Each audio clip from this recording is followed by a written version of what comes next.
Hello, welcome back. It's been a long time since I've done a video. A lot of things have been going on in the real world that I've had to take care of. I moved across the country, and uh, so there's been a lot of changes in my life, and I haven't really had the time or the energy to post up until now. You may notice that my surroundings are different because of the move, and so my studio is kind of compact now. I'm right next to Ziggy's cage, so you probably will hear some of his antics, especially as I start talking. He might start chirping. I'm hoping not. I gave him some snacks, so hopefully that will keep him entertained. But today I want to talk about things like vaginal atrophy and dryness and lack of libido, things that happen to our bodies as women as we go into menopause traditionally, but things that can be exceptionally difficult after steroid use and after a hysterectomy. Two things that are often part of women who choose to transition.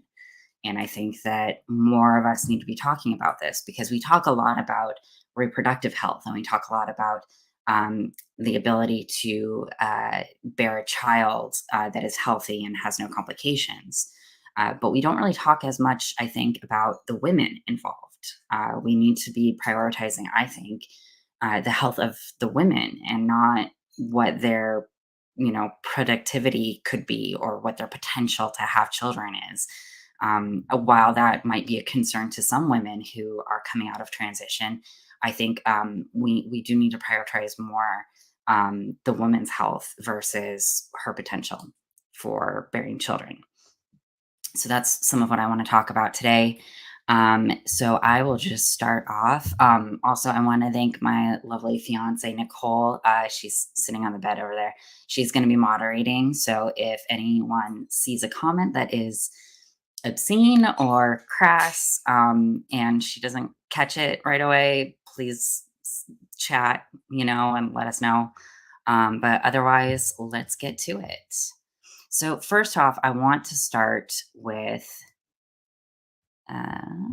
oops. I want to start off with the WPATH Standards of Care version 8. So, in the WPATH Standards of Care, for the Standards of Care version 8, they included sexual health, which they did not include in the Standards of Care 7. And there's, I won't pretend that I don't have a bias against this organization because I do. However, I think it's very clear from their word choice that they are trying to sort of dance around the topic of sexual and reproductive health, and how that might negatively be impacted by transition. So I skipped over some bits on this page because some of it is pertaining towards freezing eggs and sperm to potentially have children later on down the line. And as I said, that's while that's important to some, and I recognize that. In this video, I want to be addressing the actual health of the person and that's involved in this, particularly the women involved. So it says here, transition-related care can affect sexual function, pleasure, and satisfaction, both in positive and negative ways. See these studies. I did not pull up these studies, so we'll have to go over that at some other time. On the positive side, gender-affirming care can help transgender people improve their sexual function and increase their sexual pleasure and satisfaction. And there are some studies that they used to indicate those. Again, I apologize, I did not bring those up because I have a lot of information, and so I did not look up the so-called positive effects that they mention here. But it says here, on the negative side, however, data indicate problematic sexual health outcomes due to hormonal and surgical treatments. honestly, I mean, no fucking shit.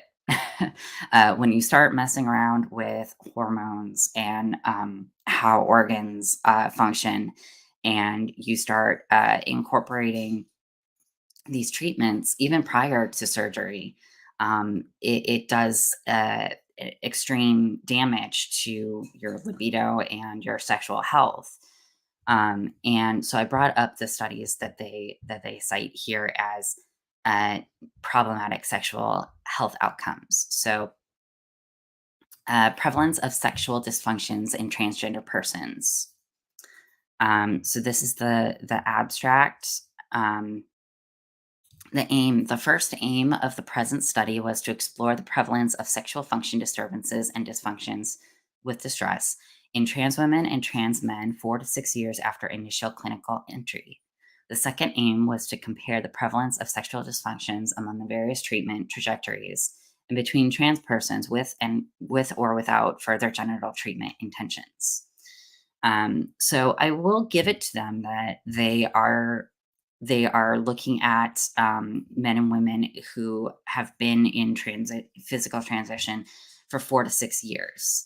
Now, it doesn't say if any of these participants potentially stopped or changed their dosage, which I think is kind of an indicator that maybe this study was not entirely comprehensive. Um, but that's just me hypothesizing, for all we know, yes, these people stayed the course, were on the same dosage and the same medication for 4 to 6 years straight. Um, the main outcome measures were the prevalence of sexual dysfunctions and medical treatment data measured via self report items. Self-reporting. So, again, not a great indicator of a very professional scientific study.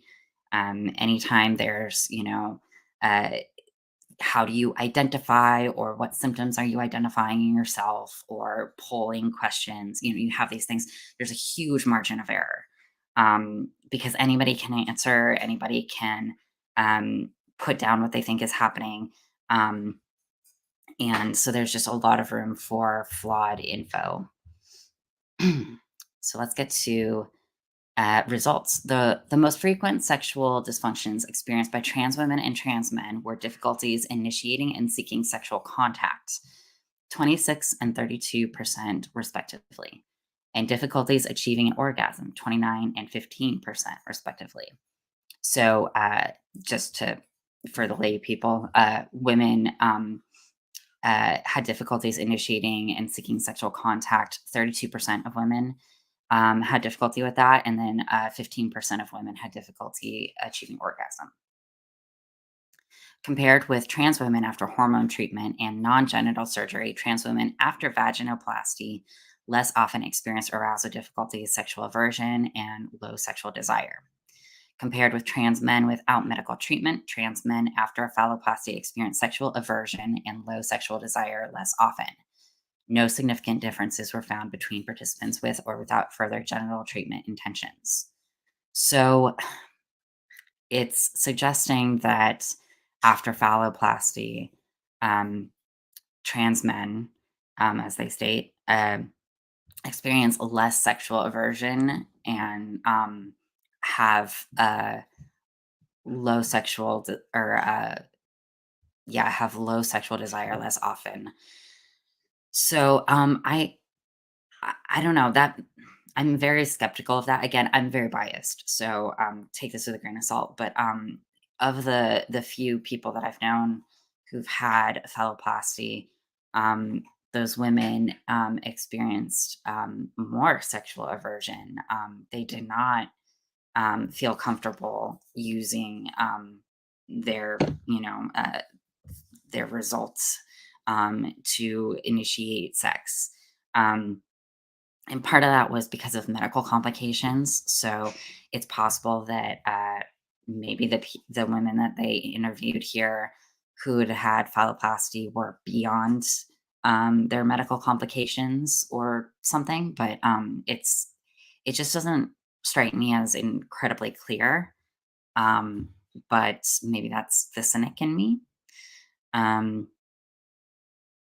Conclusion: sexual dysfunctions among trans men and women were very common among the various treatment groups and were unrelated to intentions to have further genital treatment. Although medical treatment may be helpful or even essential to developing good sexual health, a significant group of trans persons experience sexual dysfunctions after surgery. So there it says that they do experience sexual dysfunction after genital surgery. Um, Unfortunately, this doesn't really take into account um, using cross sex hormones. It seems to be very particularly um, guided by if the trans person in question had surgery or not. The next one that they cite to indicate that there are some negatives is the sexual health of transgender men, a scoping review. Um, so for this article, unfortunately, I I don't have a spare $50 to purchase the PDF, so I apologize. We only have the abstract here, but I will go ahead and read that. There is a general paucity of research concerning the sexual health of transgender individuals, and most existing research focuses on transgender women. Facts. A scoping review concerning the sexual health of transgender men was conducted to identify gaps in the literature and to highlight opportunities for future research and intervention. A comprehensive search of 7 databases was conducted. The Joanna Briggs Institute Reviewer's Manual was used as a framework. Some 7,485 articles were initially identified using a search strategy applied to 7 online databases. 54 articles were identified as relevant to the research questions and reviewed in detail. Of those, 33 were included in the final analysis. Studies were conceptualized into 4 broad themes: sexual behaviors, sexual identity, sexual pleasure, and sexual function, and transactional sex. Besides an overall lack of research, existing studies were often characterized by small convenience samples that do not allow for generalization to the larger population of transgender men. Significant gaps in the literature regarding sexual coercion, sexual and intimate partner violence, and relationship quality and functioning among transgender men exist. There is a need to improve the scope and depth of research examining the sexual health of this population, especially concerning sexual risk behaviors and structural barriers to sexual health care access. So again, we only have the abstract here, but the abstract seems to focus on language more than anything else, and seems to imply that there is not enough research about transgender men because the language does not align with that language used by transgender men of their, sexual encounters and such. Now, I'm very torn on this perspective because part of me wants women in transition, so called transgender men, to be able to easily access information about their sexual health. I want them to have information that they can see and know this is about something that it concerns me. Um, but the other side of me wants these women to understand that they are women, they are female, and that there is a lot of research out there that is important to their future health. And just because they don't see the word, trans man in the literature doesn't mean that it doesn't apply to that. And so there's more. It seems like this abstract is encouraging more sex denial and more denial, of femaleness, which is harmful. It's very harmful to women who are in transition to read these studies and be encouraged to say that's not about me because it's talking about women and I'm not a woman. Um, and it just furthers delusional thinking. Um, All right, just reading the chat. I have not been paying attention to you, chat. I'm so sorry. You deserve my love. I'm sorry.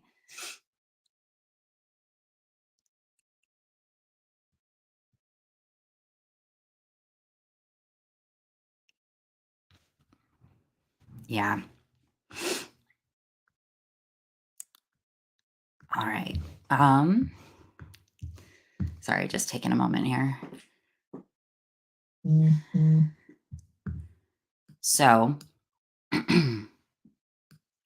the final study I have that the WPATH cited is about bone mineral density increases in trans persons after 1 year of hormonal treatment. Now, this one sticks in my head. I remember when I was first reading this because I burst out laughing. It was just it's such a mind fuck, and I'll tell you why in a moment. So the abstract, sex steroids are important determinants of bone acquisition and bone homeostasis. Cross-sex hormonal treatment in transgender persons can affect bone mineral density. The aim of this study was to investigate in a prospective observational multi-center study the first year effects of cross-sex hormonal treatment on bone density mass or bone mass density in transgender persons. A total of 231 trans women and 199 trans men were included who completed the first year of cross sex hormones. Trans women were treated with cyproterone acetate and oral or transdermal estradiol. Trans men received transdermal or intramuscular testosterone. Now, I'm going to stop for a second. Transdermal and intramuscular testosterone are two very, very different things. Um, I don't know what this is, but oh my God. Y'all are funny. Um, Transdermal testosterone is what it sounds like. It's dermal. It's like a patch or the cream usually or gel, and that's usually going to be a significantly lower dose. So already they are combining a form of testosterone that usually comes in a very like a significantly lower dose to intramuscular testosterone, which is a high dose of concentrated synthetic testosterone. And it's usually also done once every week, once every 2 weeks. The transdermal is done more frequently, even though it's a lower dose. So it's you're getting it in very different ways and different amounts. A dual energy X-ray absorptiometry, I don't know what that is, was performed to measure lumbar spine, total hip, and femoral neck bone mass density before and after 1 year of cross sex hormones. In trans women, an increase in lumbar spine uh, and and femoral neck bone mass density was found. So there was an increase in bone mass density. In trans men, uh, what's that? Total hip bone mass density increased after 1 year of cross sex hormones.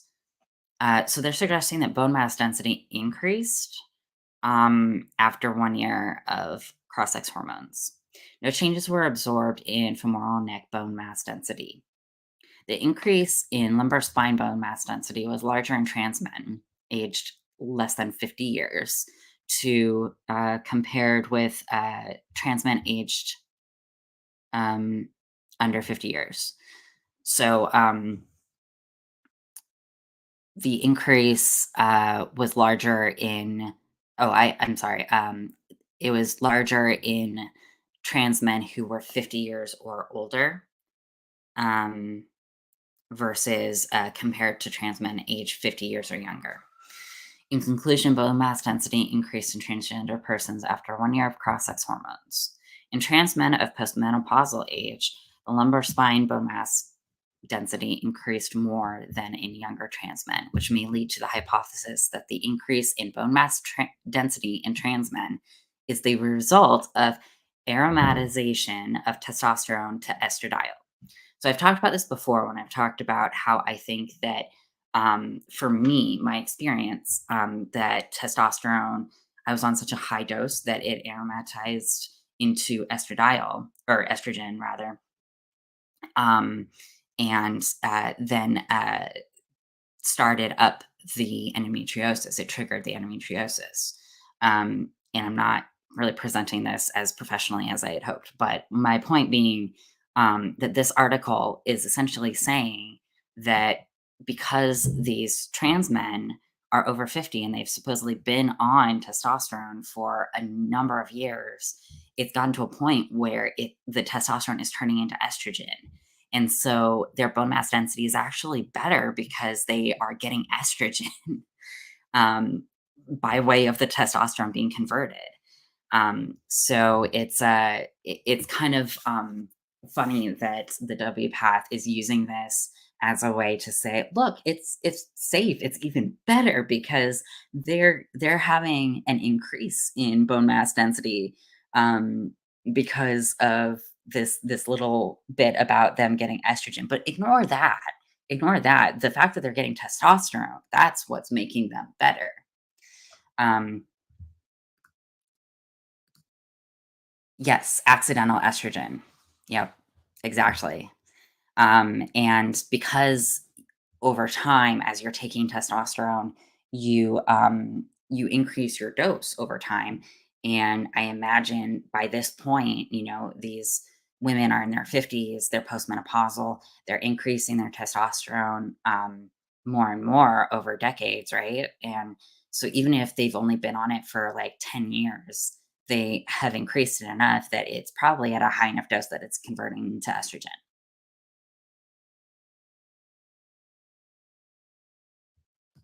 So that's what the WPATH set has to say about that.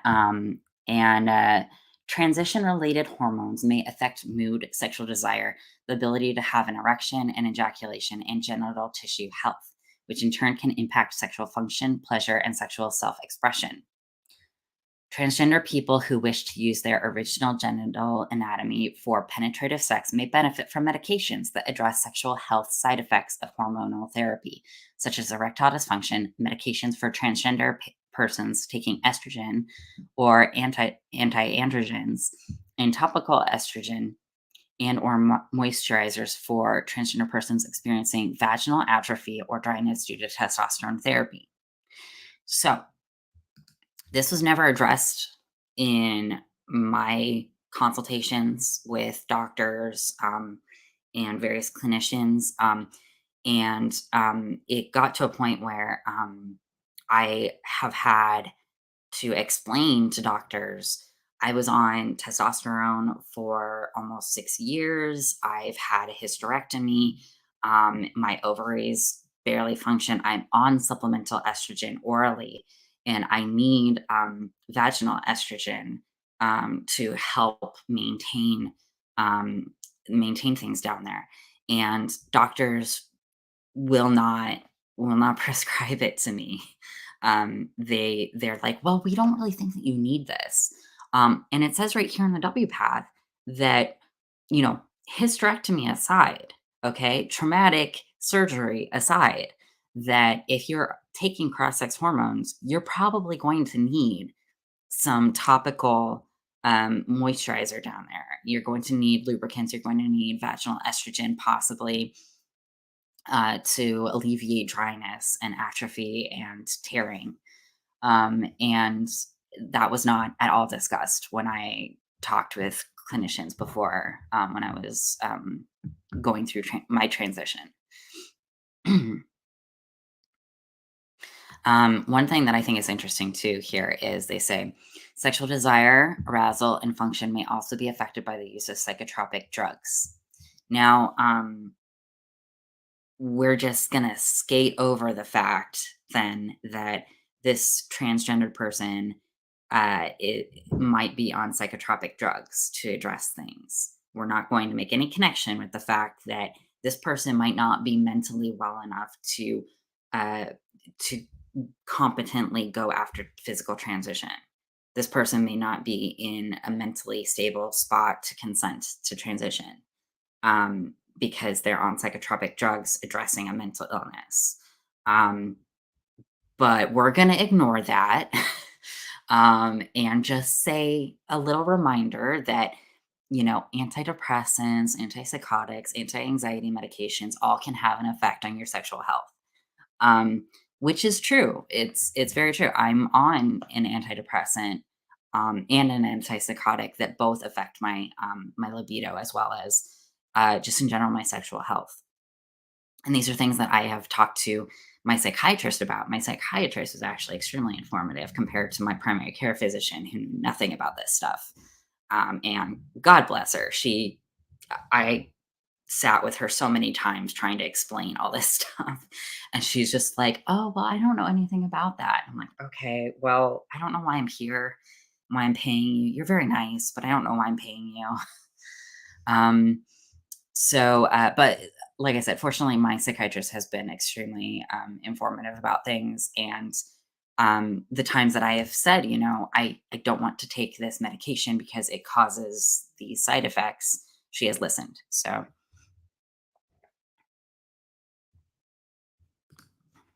yep, exactly. Those drugs cover, there are so many side effects to cover. It could be its own series at this point.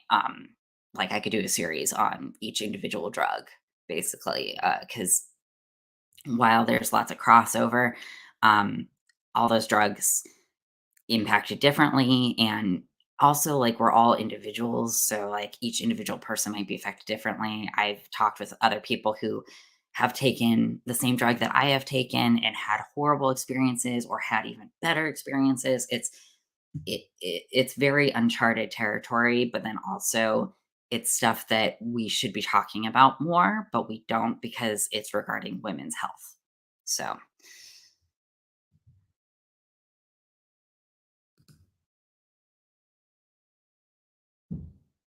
yeah.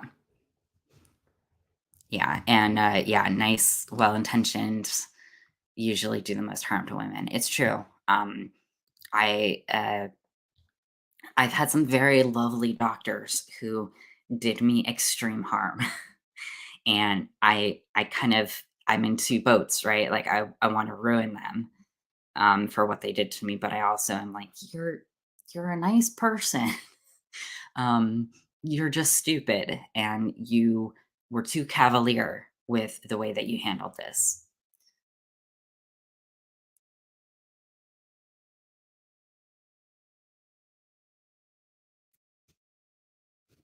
Oh, yeah, no, I understand. I I feel like the bar is exceptionally low, or at least my standard of care is exceptionally low. Where at this point, I'm like, if I get a doctor who will listen to me and take into account what I have to say, that's like that's amazing. That's a gold star for that doctor. Um, and it happens so infrequently that it stands out to me. But it shouldn't be the case. Okay, so we went over the WPATH. There's so much. I still want, hopefully with Carol, who's not here right now because she's working. I want to go over the standards of care 8 more thoroughly, because there's a lot in there that we could talk about. I mean, good God, they have a section on eunuchs, okay? So, I wanna go over all that, but, today, we're focusing on women's sexual health, so, and the WPATH doesn't seem to really have that much information for women's sexual health. Um, a lot of this is, about, relationships, which is important to note, that a lot of trans-identified females, a lot of women who transition, enter into more risky sexual relationships. Um, I don't have receipts for that, but I can only speak anecdotally that pretty much everyone that I knew um, was uh, was involved in very risky sexual behavior.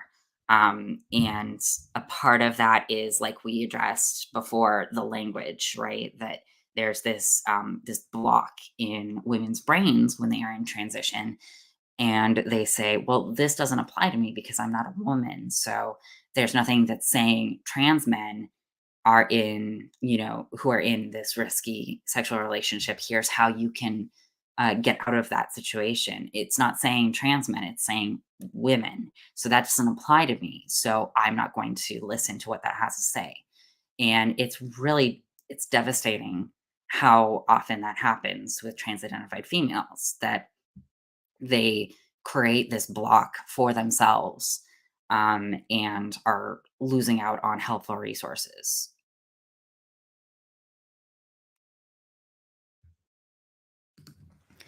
Yeah, drug and alcohol use is tied up with that as well. Excuse me. And um, I, I don't. I think we can get uh, real meta about it and real like philosophical about it. At the end of the day, most women who are transitioning are trying to kill themselves. That's a way of it, is to transition. That's a way to kill yourself. And so when you're in that state of mind, you're not thinking about the long term, you're not thinking about the future, you're not thinking about your health. And moreover, for those brief moments when you do care about your health and you go to your doctor and you say to your doctor, yeah, I have a couple of drinks a day, and I'm doing this, and I've got 5 male partners who all sleep around and don't use protection and all this business. The doctor, how likely is it that they are going to um, come out against you and say what you're doing is unhealthy and what you're doing is hurting yourself? They're not going to, because they're told they need to just affirm, affirm, affirm. So they're just going to smile and nod and go, okay, okay, I see that you're hurting yourself, but you know what's best, right? So even in those brief moments where we would go to the doctor and maybe want a little bit of guidance, we're not going to get that.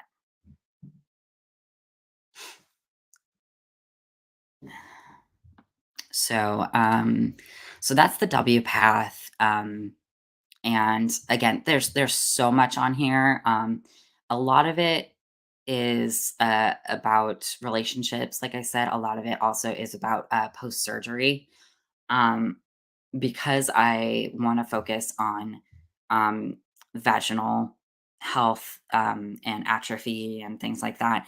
I'm skipping over some of that, but that is something that I would like to get more perspective on. Is for women who are post phalloplasty, um, how do they maintain sexual health? Because I honestly I don't know that much about it. So I would love to talk with someone who has more experience with that. So let me pull up. Um, all right. Um, just getting my article all situated here. Okay.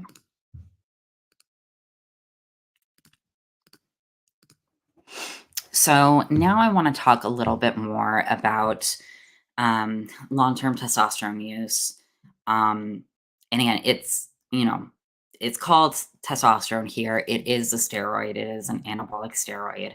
And we have examples of long term high dose anabolic steroid abuse. We do.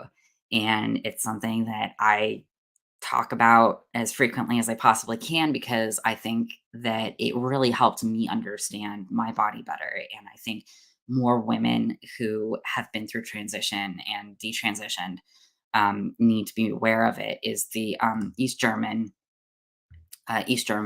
doping scandal. But before I get into that, I want to talk about this study: the effect of long term testosterone administration on the endometrium of female to male transsexuals.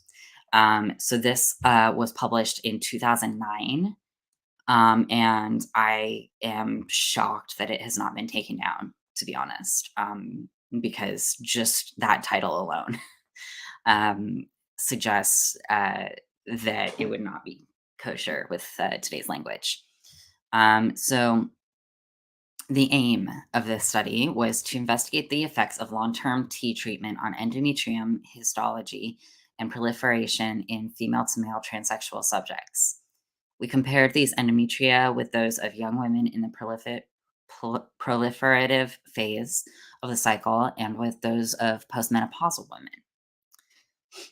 The method: endometrial samples from 27 FDM treated with T, intramuscular injection of 100 milligrams. So, this is a key thing here. They actually state it's intramuscular injection. It's not both intramuscular and dermal, like a cream or whatnot. And they say the dose is 100 milligrams every 10 days for at least 1 year. 30 menopausal women undergoing vaginal hysterectomy, and 13 proliferative phase undergoing hysteroscopy for infertility problems were collected. Endometrial proliferation was evaluated on the basis of histopathology and expression of the proliferation marker Ki67, both menopausal and I'm guessing this is premenopausal. The proliferative phase, is that premenopausal, chat? Because I think it is. Women had not received any hormonal treatment for at least 1 year. So they're working with fresh results, or rather fresh women. They're going in saying, these women have been on intramuscular testosterone, 100 milligrams every 10 days, and we're comparing that to women who have not had any hormone replacement therapy, no supplemental estrogen, or treatments such as that. But they do study women who've had vaginal hysterectomy, which is a pretty invasive version of hysterectomy, from what I understand. I believe, it's not the most invasive, it's not the most traumatic, but um oh, yes, Kamatashia, thank you. I want to acknowledge that the doping did not just happen in Eastern Germany, but that is what I am going to talk about specifically. It happened in Eastern Germany, but that's not the only case. It's also happened with the Soviet Union and even in the U.S. With little different chemicals and such. Um, Thank you, JL. Okay. I couldn't remember exactly what it was. So that's a part of the regular cycle.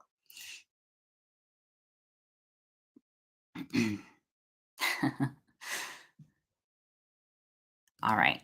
So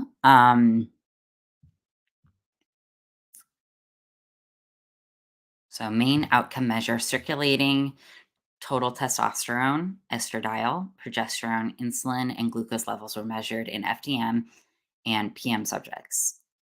So PM being the proliferative phase. Results: FDM had received T for 33.6 plus or minus 21.3 months. In FDM subjects, histological analysis found inactive endometrium similar to the atrophic menopausal endometrium. So the endometrium was similar to postmenopausal women's endometrium.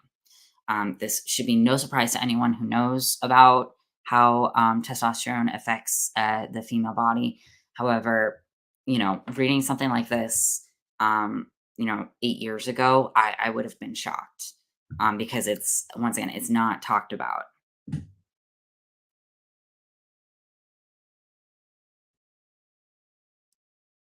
Oh, yeah, I couldn't find a lot of information on the Soviet athletes.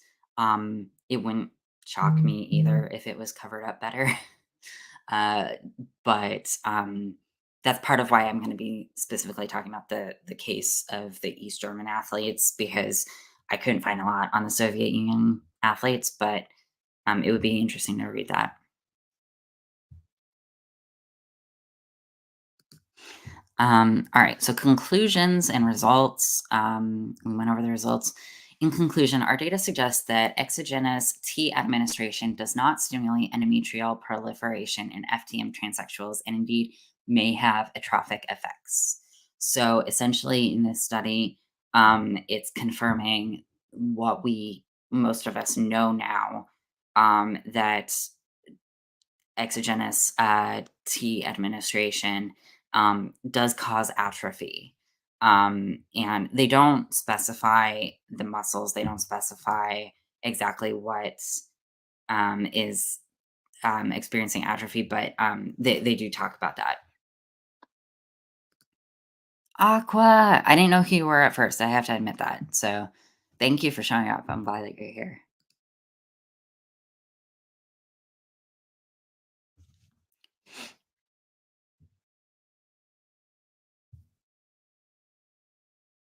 All right. So moving on. Um, apologize. These ones I did not organize. These tabs I did not organize very well. So talking about the effects of testosterone on females. Um, as some may know, here I'll go over this first. So, um, this is regarding the East German doping. So, the government of the German Democratic Republic conducted a decades long program of coercive administration and distribution of performance enhancing drugs, initially testosterone, later mainly anabolic drugs, to its elite athletes. The aim of this program was to bolster the state image and prestige by winning medals in international competitions such as the Olympic Games.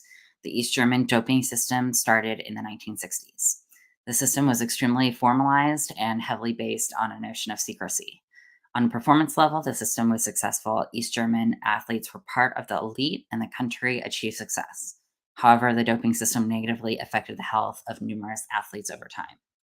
Um, and I think it's really, really important that we don't forget this. Because the women who were doped, many of them experienced not just their own physical issues in their own bodies, but those who had went on to have children after also had children that had birth defects, um, and the women's health also just declined after the doping. And it's something I was talking with another detransitioner about earlier today, that we don't really talk about how after you stop the drug, what happens to your body and how there's all these health problems that come up after you stop the drug. So it's almost like you have this incentive to continue on testosterone because there's this fear. And I know a lot of, well, I know several at least trans women who struggle a lot with going back on testosterone and coming off and going back because once they go off, they have all of these health complications. And that tied with, the gender dysphoria or, anxiety and things like that and mental illness. It feels like, why wouldn't I be on this drug if it keeps these health problems at bay? Even if they're still going on, I just can't feel it as much, or I'm not faced with it as often. And then I also have all these mental health issues that are contributing to me wanting to be on this drug. Of course, it's very, very tantalizing. Um,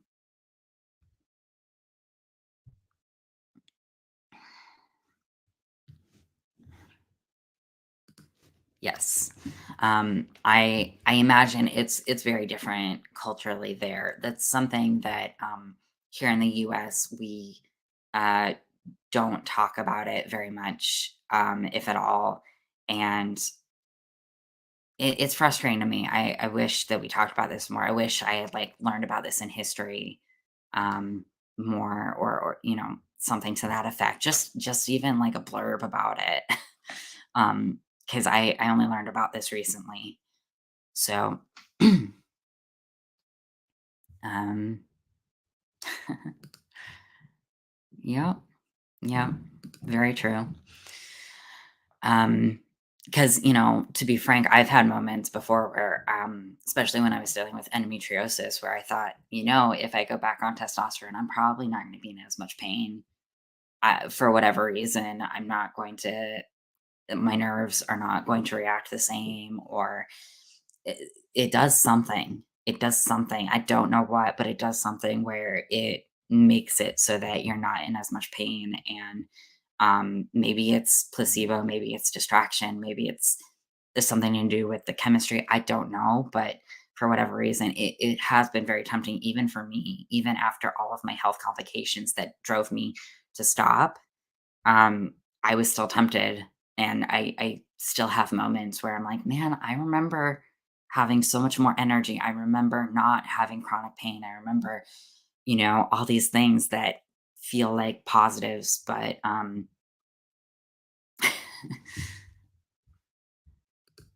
it might be Maybelline. We don't know. It's a conspiracy. So one person I want to talk about is Andreas Krieger. And I'm so sorry, Kamatashio. I know I'm mispronouncing that. But you know what? I'm an American, so I can do what I want. Um, so she was known originally as Heidi Krieger or Krieger. Um, she competed for the shot put and won gold medal in the European Championships in athletics. She was doped with anabolic steroids, including testosterone. And at one point, she said that she had had thoughts about if she was transgender. They didn't really use that terminology then, of course, but she had thoughts about gender and her sexual orientation and such. But she hadn't really addressed it. And then after being doped, because of the effects of it on her body, she realized she could not live as a woman because the way that her body had been changed was so dramatic. Let me see if I can pull up a photo of her. Or you know what? I'm not going to do that because that's not fair to her. But I guess if you want, you can look up photos of her. Her body was definitely very obviously affected in just this extreme way. And I um I remember I watched a video about her. It was a short video, and it brought me to tears because she was essentially forced into identifying as a man because of the way her body was. Thank you, Kamatashio. So in 2005, um, some of the athletes sued over the steroid damage. And they 160 athletes, some of them only 10 at the time, are each claiming damages of 10,000 euros from Genopharm, which produced the steroids on behalf of the East German government. And Genopharm insists that the drugs were legal but were misused by coaches. Um, I, when I was reading this article, I just I felt like I got a glimpse into the future a little bit. And again, I am a biased source. I can't overstate that. But I really foresee, companies like AbbVie and uh, eh, what's the other one I'm thinking of? But other pharmaceutical industries uh, coming out and saying, well, we made this drug, but we didn't make it for this. It was not being used the way we made it for. Um, and we didn't advise the doctors on how to use it. They still made it. They still made this drug. They still sold it. Um, and so these athletes got together to sue the pharmaceutical company. Um, and they also, where is it? They also sued some of the medical, what would you say? Like the people who were guiding the use of these drugs. So um, the sporting success of the former East Germany was built on a state-run drug program. From 1972 to 1988, the GDR won 384 Olympic medals, and that haul did not include the LA Games of 1984, which they boycotted. The massive doping program is reported to have involved tens of thousands of athletes, many of them children. Uh, it was not possible to refuse, explained Professor Gisela Spitzer, a sports historian at Potsdam University who has studied the program. Dr. Spitzer said that the youngsters targeted in particular were ice skaters and gymnasts. In total, 2 million tablets were given out each year to sportsmen and women. 2 million tablets of these drugs. And these were like, I'm assuming high dose concentrations. So, um, here. The results have been horrendous for some of the athletes. The worst case is that of George Severs, who was found at the bottom of a swimming pool having suffered heart failure. His parents were told he had drowned as a result of feeling weak from flu. It would be 20 years before the autopsy report showed he died due to toxic damage to the liver. Today, it is estimated that around 10,000 former athletes bear the physical and mental scars of years of drug abuse. Rika Reinisch, a triple Olympic champion and world record setter at the Moscow Olympics in 1980, has suffered numerous miscarriages and recurring ovarian cysts.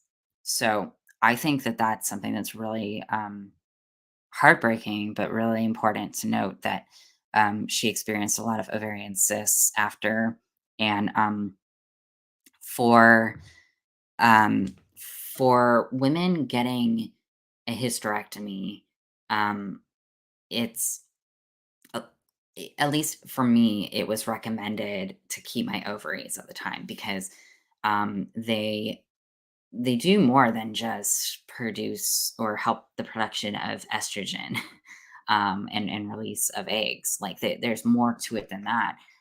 My surgeon explained to me that you want to keep what you can. Um, Anne's Limited Caramel. Oh, that you're talking about cookies. Okay. That's so nice. Yes, please talk about cookies. Um, but anyway, I was talking about ovarian cysts, not cookies. Um, so hysterectomy, when it's regarded for women getting it for transition purposes, those surgeons are usually like, let's get everything out. Let's get this person completely dependent um, on external hormones, whether that be testosterone, what we're planning for, or estrogen if they decide to detransition. So this person is crippled because they remove as much as they possibly can.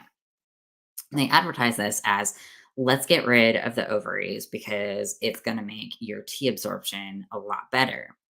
I have not seen anything that suggests that that's the case. In fact, I would bet that having your ovaries and continue to take testosterone is at least a little bit better for you because your body is not meant for a surge in testosterone after a hysterectomy. Even though your body is dealing with a lack of estrogen, it's not prepared to deal with a surge of testosterone. Um, yeah, they're manufacturing lifelong patients, exactly.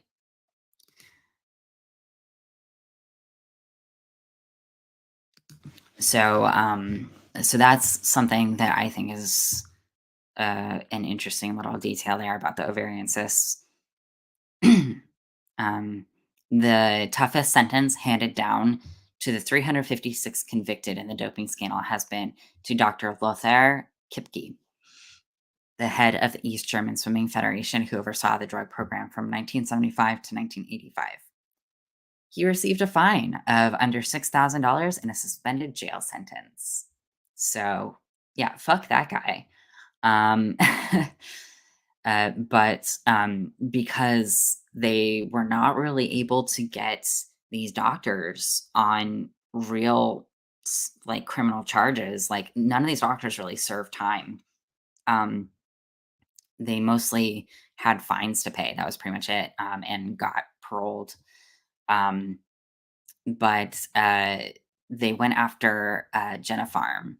So, Jenna Farm's chief executive, Isabel Roth, told Sports International that although she was deeply touched by the suffering of the doping victims, in her view, Jenna Farm was not a driving force behind the GDR's national doping program, even though the GDR would not have the drugs if you weren't making the drugs and selling it to them. So that's that. Um, but we've seen this rhetoric before. The drug was misused by sports physicians and trainers, as is generally acknowledged. We've seen that terminology before. Um, so this is a really great site that kind of has like a brief and visually aided um, description of the doping incident with the German athletes. Um, I'm gonna skim through this a little bit. I'm looking for something in particular. Um, here. Andrea Polak, who captured 2 Olympic gold medals with the 1976 East German women's swimming team, died in March of cancer at age 57.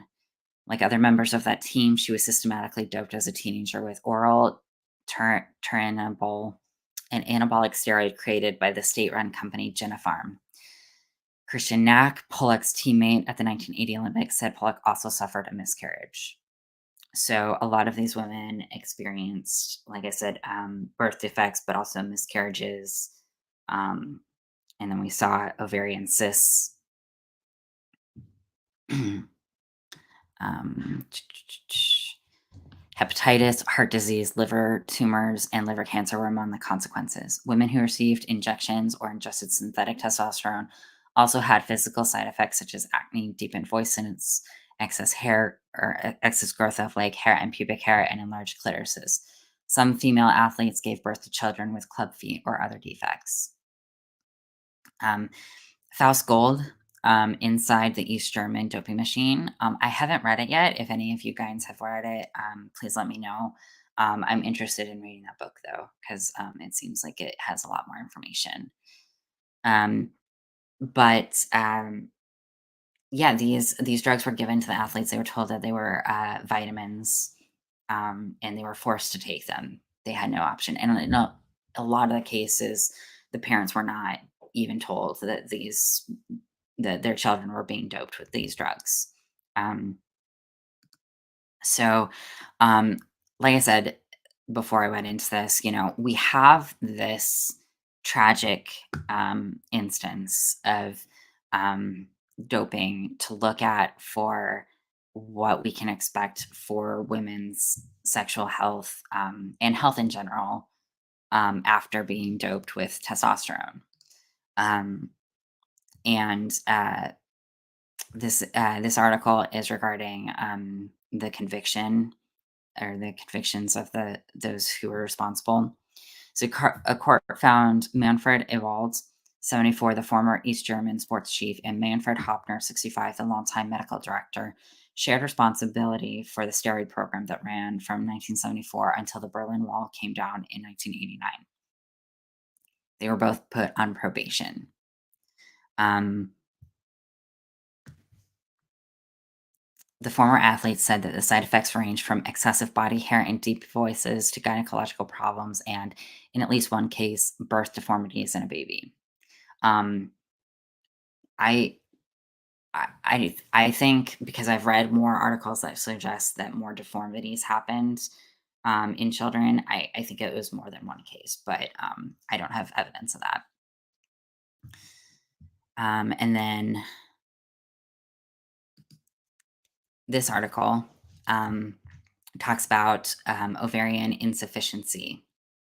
So, in a lot of the women who were treated, or rather who were doped with testosterone, um, they experienced ovarian insufficiency.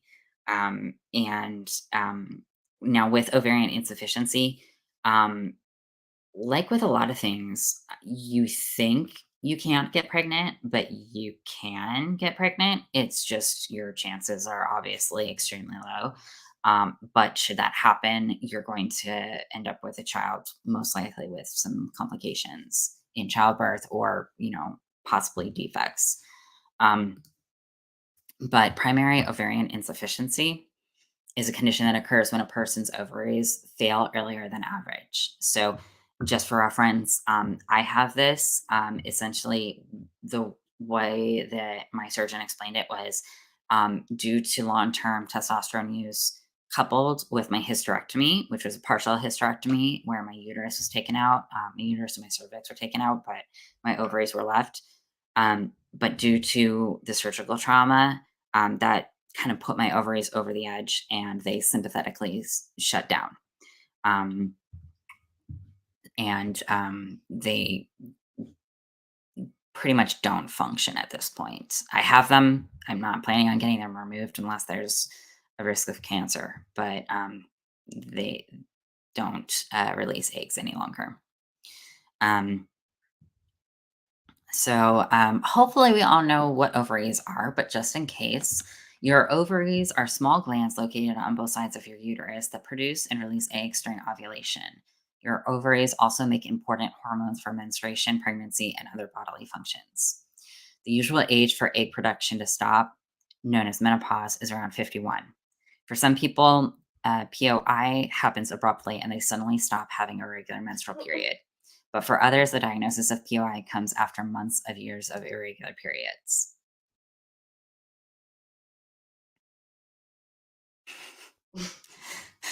Sorry, that got me. Above the unders. That's good. That's real good. I'm glad that we can laugh. Primary ovarian insufficiency was previously known as premature ovarian failure. However, healthcare providers prefer insufficiency rather than failure because research has shown that people with POI can have intermittent ovulation. So, again, you can still get pregnant. This means you may still release an egg and get pregnant if you have POI. In fact, around 5% to 10% of those with a diagnosis of POI will spontaneously get pregnant without treatment for infertility. For this reason, POI is also often called decreased ovarian reserve. So I think it's really important because there are women who go into transition who get a hysterectomy, but they only get the uterus removed because they're for whatever reason they whether it's too invasive or too expensive or what have you, they choose to keep their ovaries. Um, and so that being said, though, pregnancy, how do I put this? L- Life finds a way. And sometimes you can still get pregnant even if you've had the uterus removed, and then it's this whole thing. Um, so I feel like more women who are transitioning need to be aware of these things, not just because if your ovaries fail, that can throw off your chemistry and all this business, but also because there is a pregnancy risk. Um, POI is rare, typically affecting about 1% of women or people assigned female at birth between ages 15 to 44. It can affect both those who've had children and those who've never had children. It's more common in people who are older than 30. But I suspect we're going to see a surge. I think that at some point we're going to see more women because as this is getting uh, as more women are getting prescribed testosterone, especially at younger ages, they're not going to have the funds or the ability to get a hysterectomy. So we're going to see more women who maintain their uterus and their ovaries while they're on testosterone, but then because of the testosterone, are probably going to end up with primary ovarian insufficiency. uh, So, in the majority of cases, healthcare providers don't know what causes primary ovarian insufficiency. However, research shows that up to one third of cases may have a hereditary component. Some other causes of POI include autoimmune disorders like Addison's disease, rheumatoid arthritis, or thyroid disease, which thyroid disease and rheumatoid arthritis are also possible side effects of testosterone use. Cancer treatments such as chemotherapy and radiation, also Lupron can have an effect on it. Genetic disorders, including Turner syndrome or Fragile X syndrome, hysterectomy, ba ba bam, infections like mumps and HIV, prolonged exposure to chemicals, pesticides, cigarette smoke, and other toxins. What are the signs?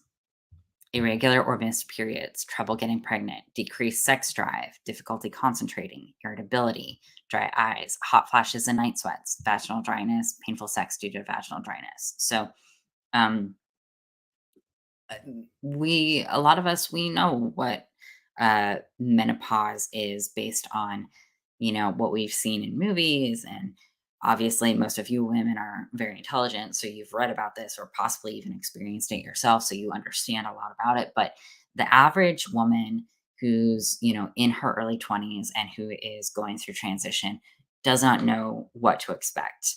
So she suddenly gets hot flashes and night sweats. She starts thinking, oh, it's just a side effect of the testosterone. But there's a difference between this is a side effect of this drug that I'm taking versus this is a side effect of what this drug is doing to my body. Because they think, okay, well, this will pass or this is fine. And some women who are in transition even acknowledge and say, that they understand they're going through menopause, but they don't understand that menopause can be risky and even more risky if you are on testosterone and if you go through and have a hysterectomy, it can get a lot more risky. So uh, these are some of the side effects, but they're usually brushed aside. I remember when I first started and I was having hot flashes, and um, it. Oh, sorry. Yeah, fallopian pregnancies is one thing. Ectopic pregnancies is another. So like those pregnancies can happen. Obviously, they don't work out the way that we would like them to. But they can happen. And again, it's not really discussed in trans circles because the risky behavior, we have to affirm it. It's part of the lifestyle. It's part of the culture. It's not something that we would like point out and say, "Hey, you're hurting yourself or you're opening yourself up to risk of this dangerous pregnancy." Um, and and women who are on testosterone a lot of times don't think that they can get pregnant, but they can. Um, so this talks about some of the tests that you can do to check for that, and I recommend that anyone who has been on testosterone gets some blood work done for a litany of reasons, but also to check to see if to look for genetic disorders, but also getting a pelvic ultrasound, getting a regular pap smear. Those things are very important to um, sorry, just reading. It's really important that we get these tests after you begin to detransition because a lot of the problems, like I mentioned, the health problems that come up after we stop taking testosterone or steroids, um, they come and they smack us in the face, but they're problems that have likely been there for a significant amount of time. We're not aware of the side effects either because the testosterone somehow dampened the side effects and made it so it was easier to ignore, and or because we were told by physicians, oh, that's just part of it, that's just that's normal, that's part of it, you don't need to worry.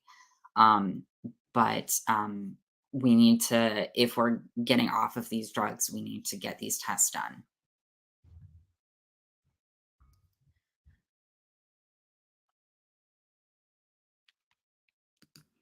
Yeah, that doesn't surprise me one bit, to be honest. I,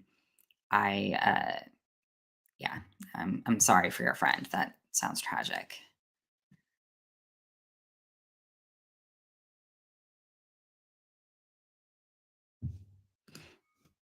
All right. So going on to, um, okay, so this is an article from the amazing Fourth Wave Now. This was published in 2015. The testosterone guinea pigs aren't being recruited. After reading a bunch of medical horror stories resulting from the anabolic steroid, aka testosterone, doping of East German female athletes in 1970s and 80s, I scoured the web for solid information about testosterone's effects on FTMs today. I found very sparse published research. There's one meta analysis of 16 studies looking at 651 FTMs for cardiovascular risks, link below, that concludes very low quality evidence downgraded due to methodological limitations of included studies, imprecision, and heterogeneity suggests that cross-sex hormone therapies increase serum triglycerides in MF and FM and have a trivial effect on HDL cholesterol and systolic blood pressure in FM. Data about patient important outcomes are sparse and inconclusive. For the non scientists reading this, it means the few studies that even qualified for the meta analysis were fatally flawed. Okay, then, I thought, given the lack of published evidence, obviously FTMs are now being actively recruited into research studies looking at the physiological effects of T, right? This is a giant research need. What with the huge increase in women transitioning, there should be plenty of subjects out there. The go to place to find active worldwide research studies is clinicaltrials.gov. All you have to do is enter your search terms keywords. As you can imagine, search terms like prostate cancer return thousands of results. I figured there should be at least a few dozen on testosterone's effects on transitioning women. I spent 45 minutes entering every conceivable combination of search items, including transgender testosterone, FTM testosterone, female to male testosterone, transsexual testosterone.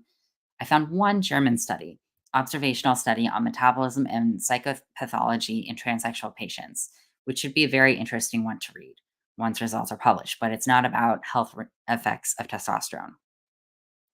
Apart from that, I found 5.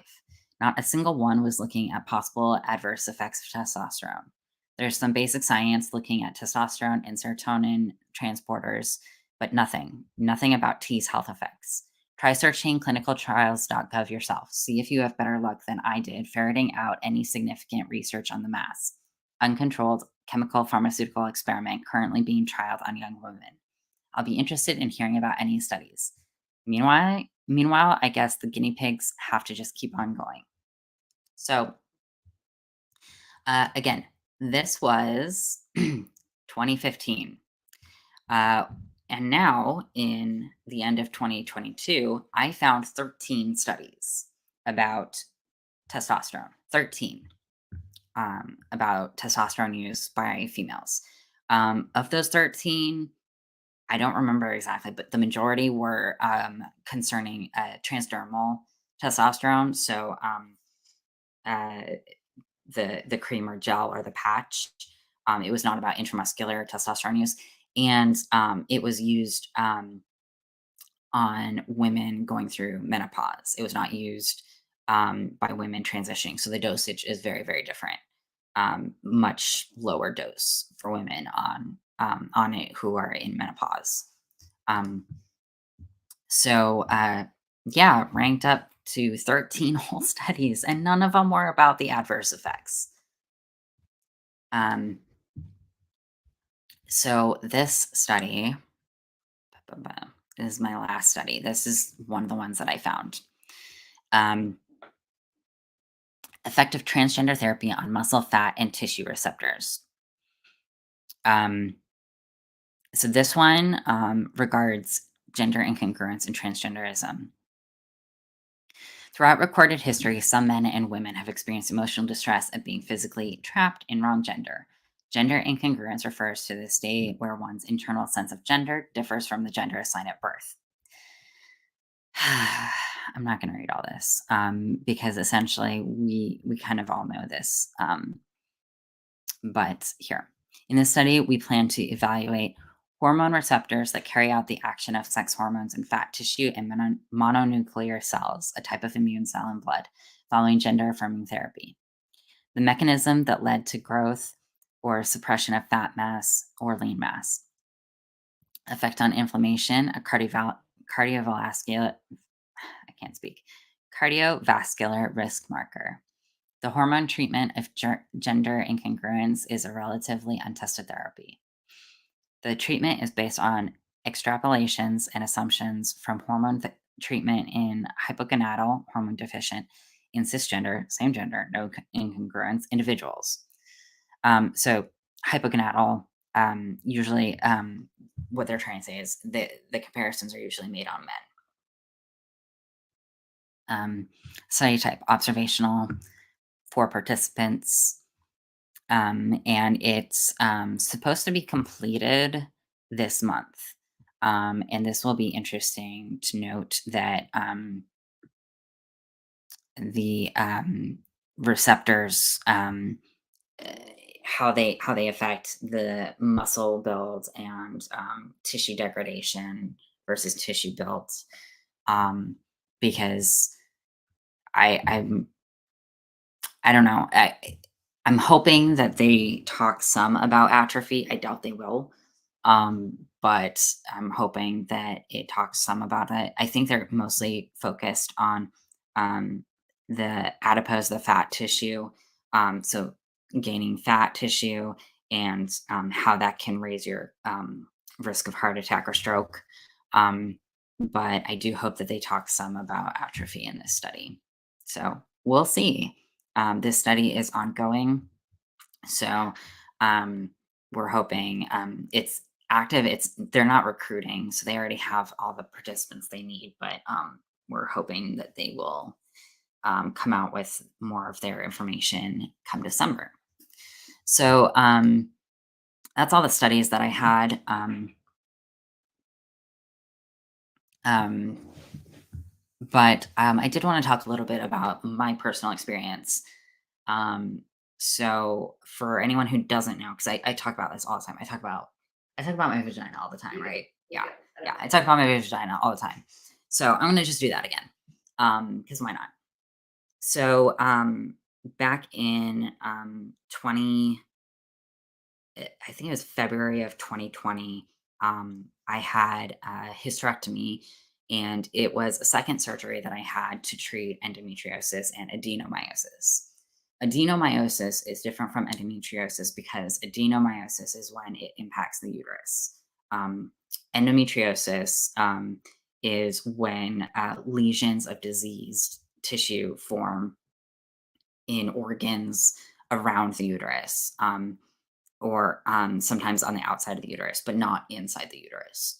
And it's often it's the diseased tissue is similar to the endometrium, but it's not the same. It's not. A lot of people misconstrue it as endometriosis being that your uterine lining is growing elsewhere. That's not exactly the truth, but it's not an unfounded comparison. It's similar, but it's not the same.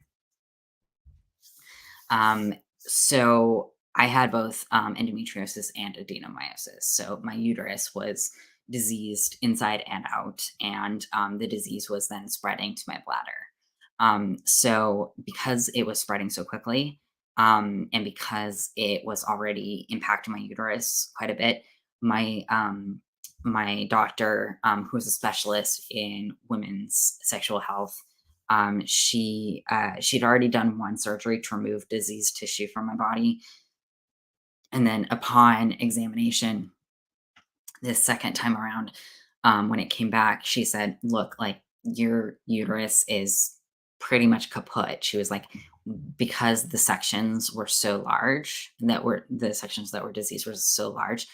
She said, we can't get all of it. So you will essentially have a diseased uterus that is spreading this disease. Even if we try to take out some portions of it, we can't get all of it. So she said, our main solution right now that we have to look at is removing the whole uterus. And we had a long discussion. We had several long discussions, actually. She was fantastic. She talked me through all my options. She said, if you want to have children, here are some options. And I said, I'm not really concerned about having children. If I do have children, I want to adopt. So that's not really a priority for me. Um, and I know some people, some GCs might argue, because they feel like women need to prioritize their reproductive health for the potential of having children. But that is not the mindset that I have. I would prefer that my body be healthy instead of preserving my ability to birth a child, because I can have a child that I adopt and that will still be my child. But regardless, my thoughts on parenthood have changed since then anyway. Um, so yeah, every womb is sacred. But yeah, mine was my uterus was, as you said, totaled. It was kaput. So I ended up getting a partial hysterectomy. So I had my uterus and my cervix removed, because it was spreading beyond that. Um, and I was not prepared. I mean, I was informed, but I was not prepared for the healing process. Um, I was told, you know, you need to be ready to heal 4 to 6 weeks, and after that, you're going to need to still like take care. Probably going to need some physical therapy. But what I was not ready for was the 3 times that I ended up with prolapse, where my vaginal canal folded on itself from the weight of my organs above. It folded on itself to the point where things were sticking out of me. And the doctor thought, "Oh, is this your cervix?" And I said, "I don't have a cervix any longer." And they said, "Oh, that's not good." And the tears that would happen because the lining of my vagina is so thin. Um, and that was all prior to me taking supplemental estrogen. So I was running on very little sex hormone of any kind. I was off of testosterone, and I didn't know it at the time, but my ovaries were not functioning correctly. So I was not having, um, JL, you got to stop. You're interrupting me. uh, I wish it were that easy. Um, but yeah, so I had no testosterone any longer, and I didn't know this at the time, but I did not have the amount of estrogen that I should have had, because they left my ovaries, hoping that that estrogen would help rebuild the tissue and rebuild the muscle.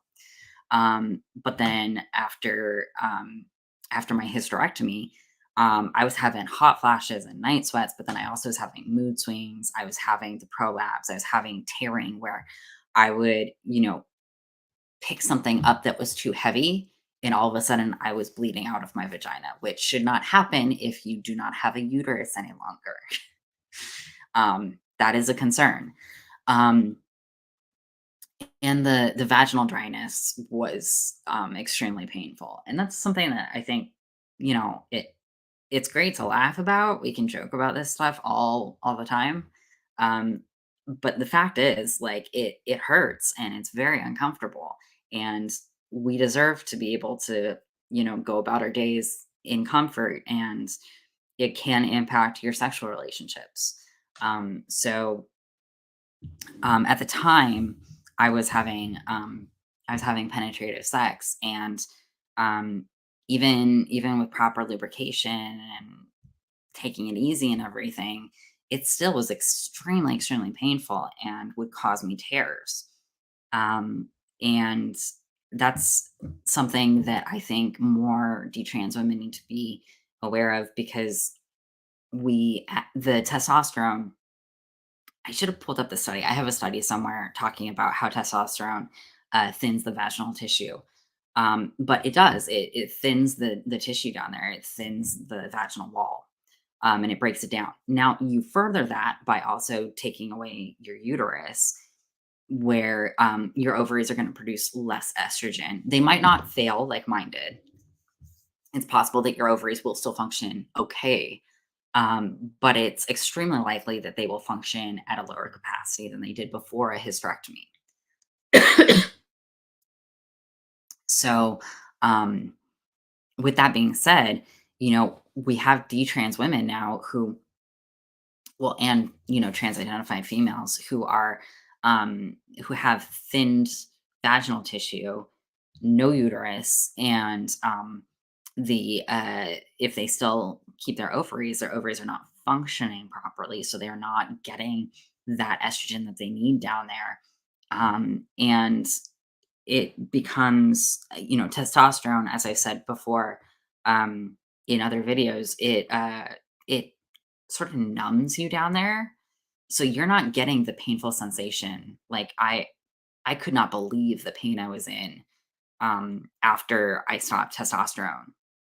Like any touching or sexual contact at all down there was extremely painful. Using a tampon was absolutely out of the question. It was extremely painful, and not because of the endometriosis. It was the actual vaginal tissue that was extremely painful.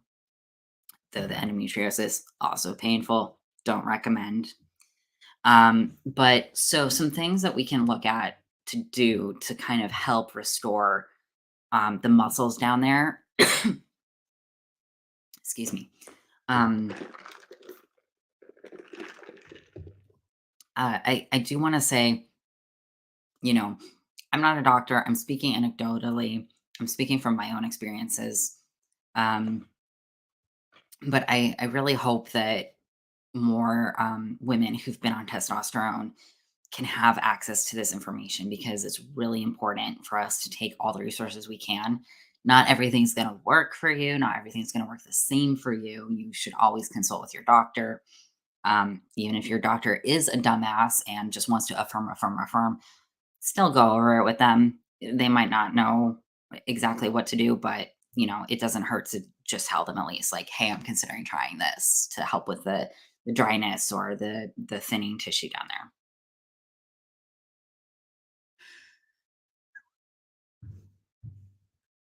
Um, well, possibly. There's some things going on regarding big pharma that I can't talk about yet, but that things could be changing in the next few years. Um, don't lose hope. Is all I'm gonna say. Don't lose hope. So first and foremost, I'm gonna go over here. Probably would help if I shared my screen so that you can see what I'm talking about. So this is a really great image. It unfortunately it doesn't get all of the muscles because there's just so much going on around the vagina. Like I have learned so much in the last 4 years of going through endometriosis and having to learn about my pelvic floor muscles and learn about everything around my vagina. Um, it's kind of synonymous with those moments where you see a young woman and she learns that the urethra is different from the vagina and you're just like, how did you not know that? But then at the same time you're like, how did I learn that? Because it just, it's one of those things that we should know this, and we don't learn this, which is why we have to teach each other. So the piriformis muscle, which is right here, if you can see my arrow. This one is really important because you're going to feel a lot of tension from that one if you have a hysterectomy. Um, Obviously, a hysterectomy it can affect all of these things, but the piriformis is one that it's going to affect a lot because that one is higher up.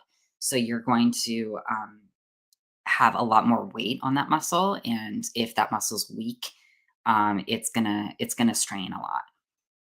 Um, so you want to build that up. You also want to obviously work on bone mass density because that's something that, like we just talked about earlier, can be affected by testosterone use. Your bone mass density will degrade as you have less estrogen in your body, and if you are coming off of testosterone and your ovaries are not functioning quite properly, you're not getting enough estrogen down there. You're not getting enough estrogen that will help with your bone mass. So you need to supplement that. So you need lots of calcium. You need to talk with potentially a nutritionist about diet. I do talk a little bit about nutrition here in a minute. I'll cover that. I don't talk about it in regards to bone density, but that is something that you should bring up with your nutritionist if you have one, or your primary care physician, and hopefully talk to a nutritionist eventually about supplementing calcium in your diet um, to help with your bone mass. Weightlifting, yes.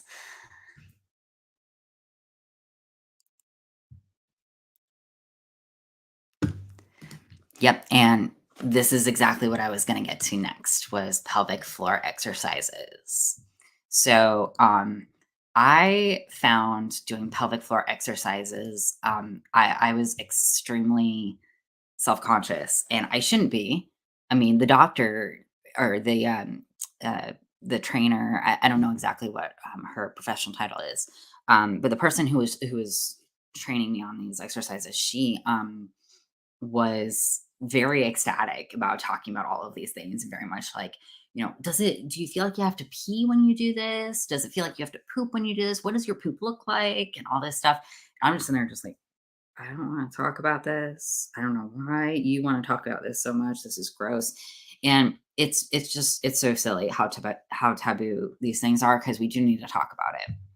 So pelvic muscle concentration. I love this visual here. The correct action, breathing easily. So that was a mistake that I made a lot during the physical exercises, was I wasn't breathing fluidly. I was kind of like holding my breath and kind of like cramping up a little bit. And that actually works against you. You want to be able to breathe properly. So exercising your pelvic floor muscles. Once you have mastered the art of contracting your pelvic floor muscles correctly, you can try holding the inward squeeze for longer, up to 10 seconds before relaxing. Make sure you can breathe easily while you squeeze. If you can do this exercise, repeat it up to 10 times, but only as long as you can do it with perfect technique while breathing quietly and keeping everything above the belly button relaxed. This can be done more often during the day to improve control. So, Kegels are a common one that women know about. Stopping the flow. This one was really difficult for me because I have interstitial cystitis, which is a fancy way of saying I have bladder control issues. Um, so there are several ways which may help you correctly identify the different parts of your pelvic floor muscles. One way is to try to stop or slow the flow of urine midway through emptying the bladder. Stopping the flow of urine repeatedly on the toilet is not an exercise, but a way of identifying your pelvic floor muscles. This should only be done to identify which muscles are needed for bladder control. If you can, stop the flow of urine over the toilet for a second or two, then relax and finish emptying without straining. This stop test may help you identify the muscles around the front passage which control the flow of urine. It is not recommended as a regular exercise. So I'm going to say that again. It is not recommended as a regular exercise. Don't do it all the time. You will hurt yourself and it will cause you bladder infections and issues. So don't do it all the time. Um, but it is a really great way of kind of being able to identify like how you can like constrict and relax those muscles. Um,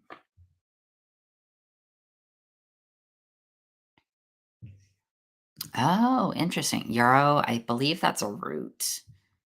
Um, I might be wrong about that, but yeah, I've changed my diet some, and that's helped a lot with IC, with interstitial cystitis. It Now it kind of like comes and goes. I want to get back on some of the supplements. Since I moved, I haven't been on all my vitamins and supplements anymore, but I want to like get back on some of them. And I'm going to go over some supplements.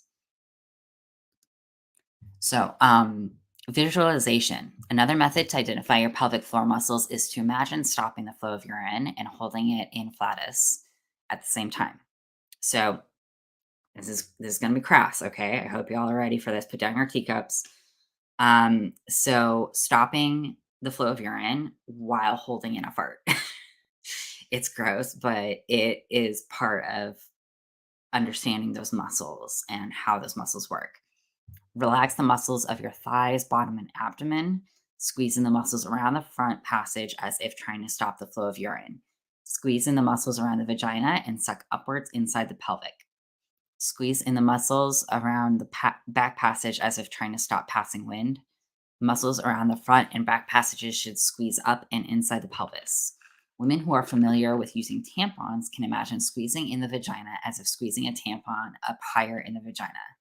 Identify the muscles that contract when you do all these things together, then relax and loosen them.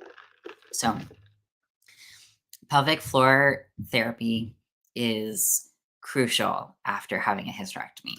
I hated it, but I can't deny that it is crucial.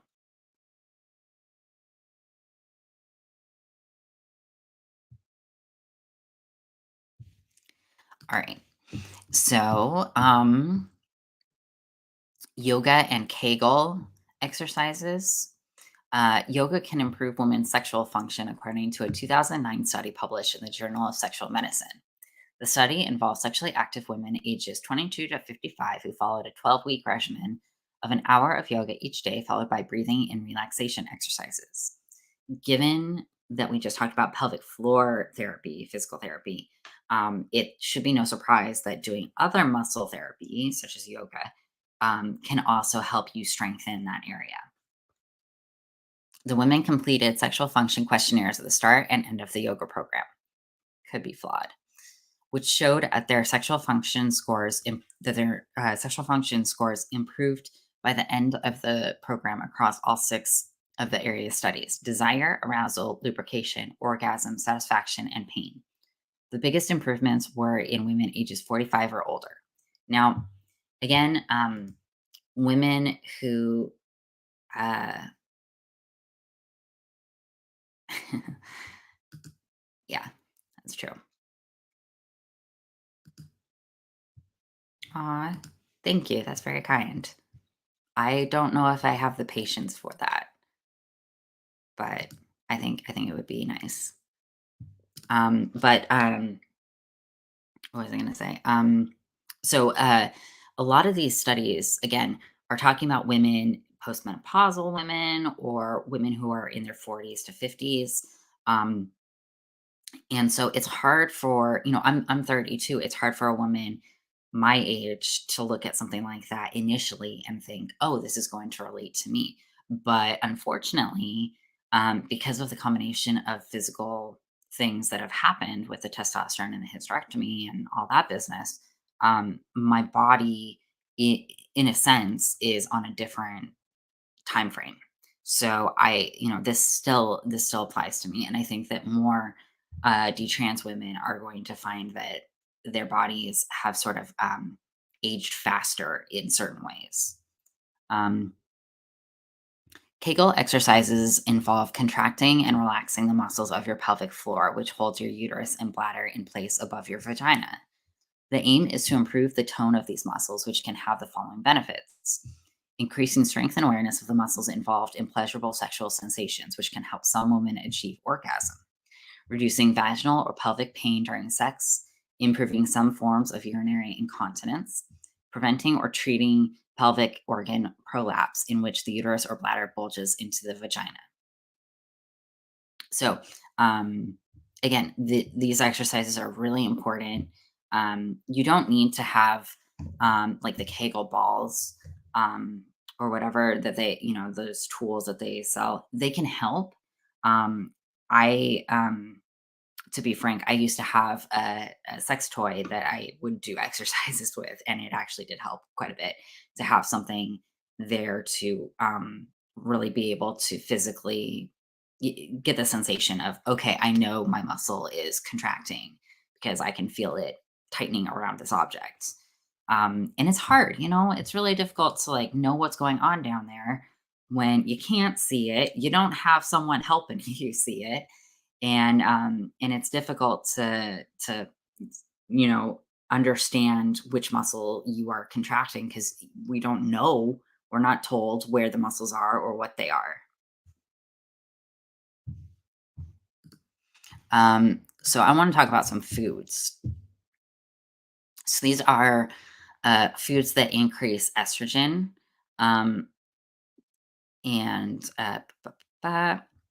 So some foods that reportedly increase estrogen include flax seeds, soybean products, chocolate, fruit, nuts, chickpeas, and legumes. Before you go out and drink a gallon of soy milk, keep in mind that a lot of soy products also contain a lot of other chemicals in there and are maybe more detrimental than beneficial for you. So when we're talking about this stuff, it's kind of like moderation. You want to consult with a doctor before you change your diet too drastically.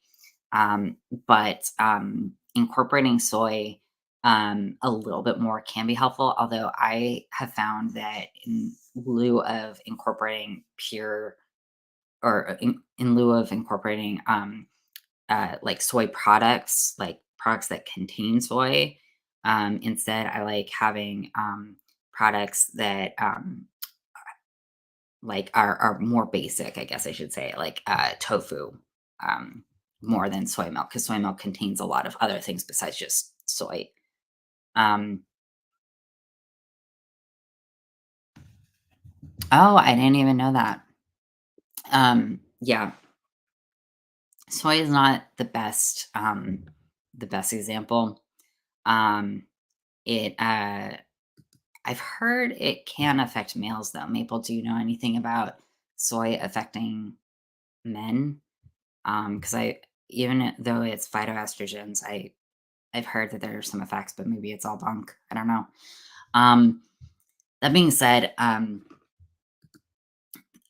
know I believe it's yams are really good for maintaining estrogen. Um, but phytoestrogens refer to estrogens that occur in foods. Phytoestrogens are substances that occur naturally in plants.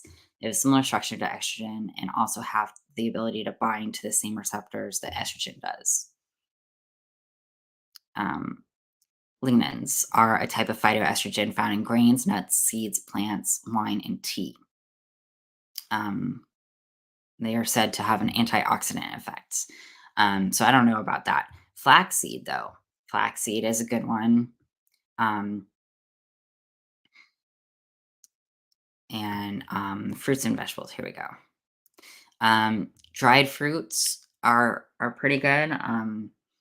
Chickpeas are good, and legumes, beans, peanuts, lentils. Um, I'm trying to think where. Here we go.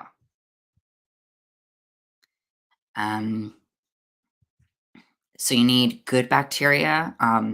One way is eating fermented foods with probiotics like yogurt and kombucha, which help increase the number of good bacteria in the vagina and can help prevent infections. Um, Eat healthy fats like flax seeds and avocados to help create a protective mucosal lining inside the vagina. Avoid meats and dairy products with artificial hormones, which can disrupt the protective lining. Drink plenty of water, which will ensure the vagina stays well lubricated and help prevent urinary tract infections. Taking these small steps toward better nutrition will eventually help make a difference, resulting in a healthy, happy vagina. Um, and some herbs, uh,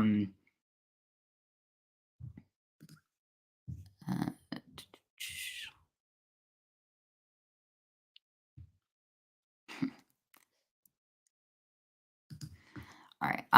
So this covers a lot of what we've already covered with discomforts of vaginal dryness, irritation, vaginal itching,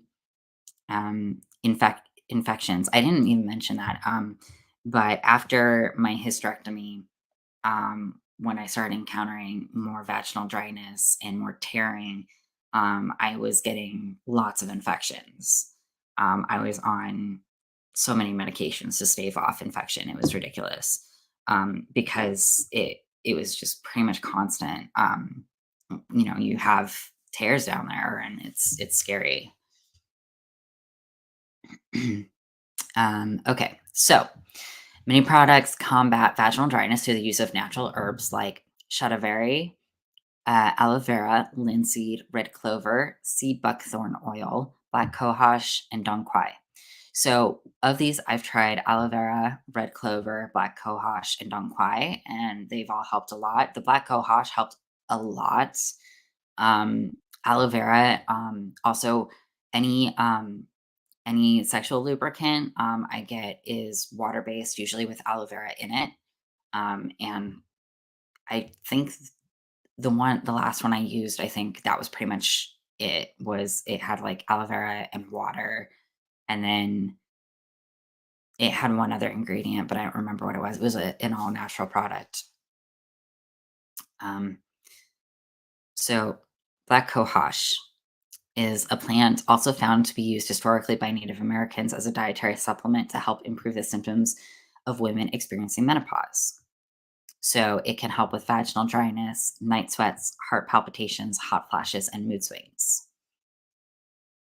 Black cohosh is one of the most popular herbs for vaginal dryness. It has been identified to contain a compound called fucanolic acid, which contains properties that behave similarly to estrogen. This key component has many calling it a natural remedy to hormone therapy.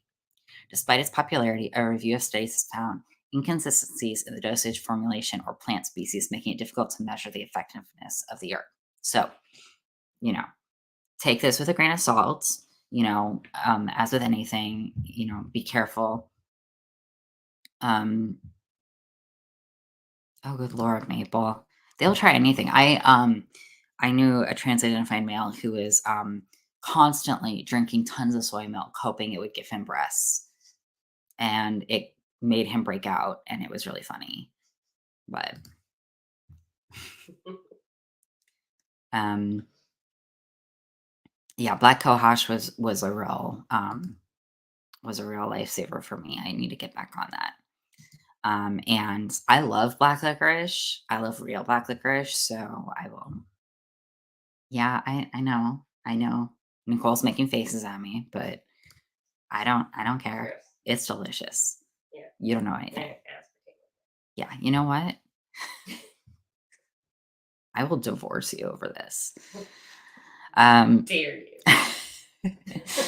How to use black cohosh for vaginal dryness: powder, pill, pessary form, or liquid extracts for oral consumption. Before you ask what a pessary form is, don't worry, I will address that. Um, Dong quai is a Chinese herb, and it's helpful for PMS as well as vaginal dryness, hot flashes, and menopausal symptoms. Um, I had I when I tried Don't Quiet, I didn't try it regularly. Like, it was in a supplement with some other things, along with black cohosh. I did try the black cohosh like by itself, but then I also got this like supplement that had like all these things to like support menopausal women. So sometimes you can find those compounds. I don't know how helpful those compounds are because sometimes it can be hard to know like what percentage of any of that these herbs that you're actually getting, and it might just be better to get each herb individually and then you can dose it yourself and know how much you're getting. Um but the dong quai, I mean, I the supplement that had it in it was very helpful. So um it's known as the female ginseng. And for anyone who knows what ginseng is, it's kind of like a very commonly used herb. So um, you can use dong quai dried, boiled, and strained as tea or soup, ground into powder to be mixed with boiling water in oral pill form, or extracted and used as an essential oil or drops in food. Um, Linseed or flaxseed oil can also be used, and I don't know what, evidence we have of this, but they're saying that it helps with bone loss, so hopefully that's true. Um,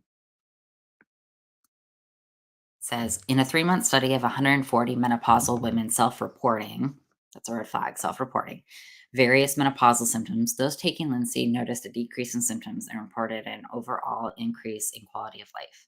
Still, an analysis of 11 other studies of the effectiveness of linseed on the frequency and severity of hot flashes reported an improvement in symptoms equal to those who had taken a placebo."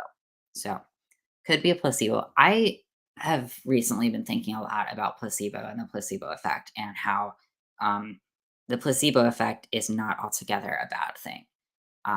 That, you know what, if you're taking something and it makes you think that you're doing better in certain circumstances and very specific ways, it can be a good thing, um, and not a bad thing, but it doesn't mean that you're actually like doing anything about the problem. It just means that you're mentally in a better place. Beyond herbs for vaginal dryness, how can I increase my natural lubrication? Eat a healthy diet, practice pelvic floor exercises, drink plenty of water, avoid douching, which I don't know anyone my age who has douched. Um, but you want to keep things clean down there, but you don't need to be doing that. Use all natural chemical free personal care products. Um, and then, so a pessary. Let's talk about that. A good pessary can be a beautiful thing. This might not be a quote that ends up on a personalized coffee mug, but Dr. Pamela J. Levin, a urogynecologist at Penn Medicine, knows what she's talking about, and women with incontinence or uterine prolapses who have benefited from pessaries would agree with her. So I have looked at getting a pessary. It's actually like really complicated to get it covered by insurance, or from my experience, that's been the case. A pessary is a device that's like inserted to, it's a silicone device inserted to basically keep your vagina from prolapsing and folding in on itself. And because that's happened to me, that's something that I'm worried about. Oh my goodness. Wedding buttons. Yeah, I didn't know that was a thing. Here I am talking about I know. vaginal openings, and y'all are talking about wedding buttons. Okay. I heard you talk. Don't let that distract you. Okay.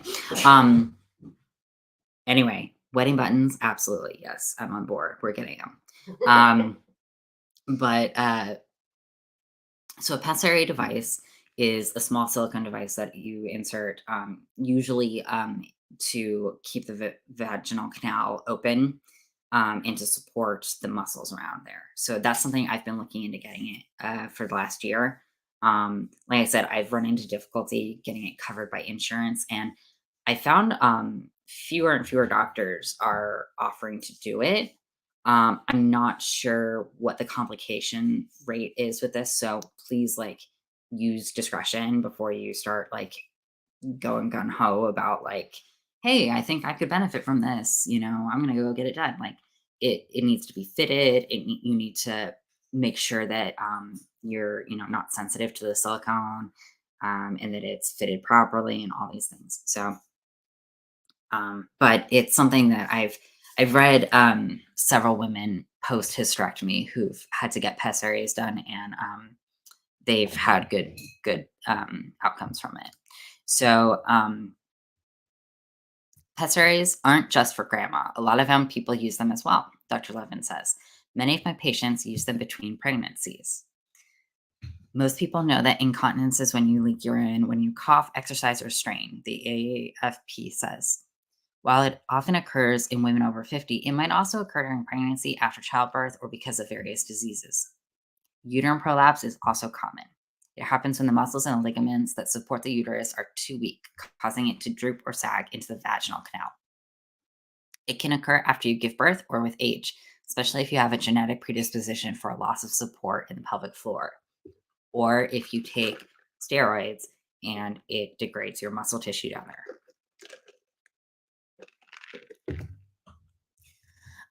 So a pessary is another way that you can help support your muscles down there.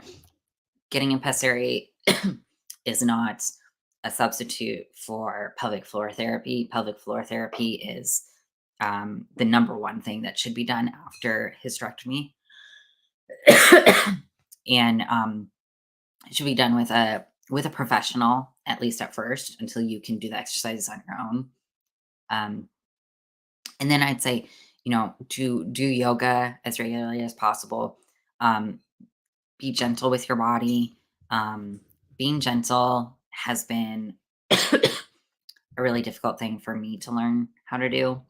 I'm kind of like, after my first surgery to remove endometriosis, I like rushed back to work. I was trying to lift all sorts of things I was not supposed to lift, and ended up hurting myself worse and prolonging the healing so badly because I was stupid. And after hysterectomy, I feel like a lot of these young women who are getting hysterectomies because they're transitioning, they're not being taken care of. I mean, we know that, but they're not being told more strictly, like, you cannot be lifting heavy things for 4 to 6 weeks after you've had this surgery. You cannot go back to work, when your work has you extremely active. You need to limit yourself. You need someone to take care of you. Um, and a lot of these young women are not in a position where they can be taken care of by someone else. A lot of them, we're told to leave our families, so we leave our families, and our support network is is the trans network that we've made, and a lot of them are all going through their own issues and don't know how to properly support. So we need to step up with our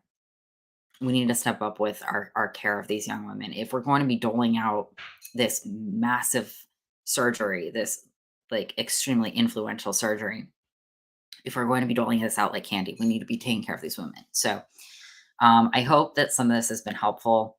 As far as like bringing yourself from a position of vaginal atrophy and dryness and health issues after testosterone use and hysterectomy, bringing yourself back to a place for before, we can't go back. That's a sad fact. We can't go back. All we can do is treat what we have now and try to take as best care of ourselves as we can and continue to learn about our bodies. So, I hope that this has been informative, and I hope you all got a lot of good talk about cookies and lesbian weddings and everything in the chat. And thank you for hitting the like button. That's that's great. I'm gonna try to do more videos soon. We are gonna be moving in about a month, so hopefully I'll have a little bit of a better setup by then. But I'm gonna try to do another video sometime probably next week. I am hoping to start work soon. So once that starts, it will change my schedule a little bit. But I will be posting more frequently again now that the holidays are over. Um, and oh yeah, let's have a word from our sponsor. A word from our sponsor. Okay. Okay. Our sponsor decided to drop us. He's over with Nicole. But Ziggy says hi. Drunk turf chat tomorrow. Same. All right. Well, thank you, Turvin. I hope you all had a wonderful holiday and take care. Bye, guys.